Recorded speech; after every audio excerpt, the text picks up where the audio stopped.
Tripura sports journalist ক্লাবের প্রতি বছরের এই অনুষ্ঠান বার্ষিক পুরস্কার বিতরণী এবারও যথাসময়ে আমরা করেছি এবং এবার আমরা লাইফ টাইম অ্যাচিভমেন্ট হিসেবে এ রাজ্যের প্রাক্তন বডি বিল্ডার, জিমন্যাস্টিক্স এবং ওয়েট লিফটিংয়ের দীর্ঘদিনের সেক্রেটারি, ত্রিপুরা স্পোর্টস কাউন্সিলের মেম্বার দিলীপ ভট্টাচার্য মহোদয়, ওনাকে আমরা এবছর লাইফ টাইম অ্যাচিভমেন্ট দিয়েছি।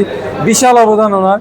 যখন দীপা অলিম্পিকে গেছে সেই সময় তিনি জিমন্যাস্টিক্সের সেক্রেটারি ছিলেন।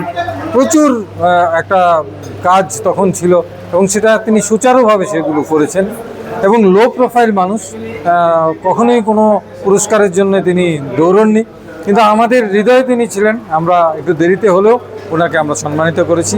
এর বাইরে আমরা 6 জন খেলোয়াড়কে এবছর পুরস্কৃত করেছি। ক্রিকেটে রিজু সাহা, ফুটবলে পারভেজ ভুইয়া, দাবায় সাক্ষ্য সিংহ মোদক এবং জিমন্যাস্টিক্সে শ্রেয়াংশী রায়, আমাদের জুডোতে রিক্সন দেববর্মা এবং বডি বিল্ডিংয়ে বিশাল সিনহা, এই 6 জনকে আমরা পুরস্কৃত করেছি, সম্মানিত করেছি। আমাদের এই অনুষ্ঠানে ছিলেন এ রাজ্যের প্রথম অর্জুন মন্টু দেবনাথ মহোদয়, যিনি আমাদের লাইফ টাইম অ্যাচিভমেন্টও পেয়েছেন। ছিলেন দ্রোণাচার্য কোচ বিশ্বেশ্বর নন্দী এবং আমাদের স্পন্সরার রূপম রায়।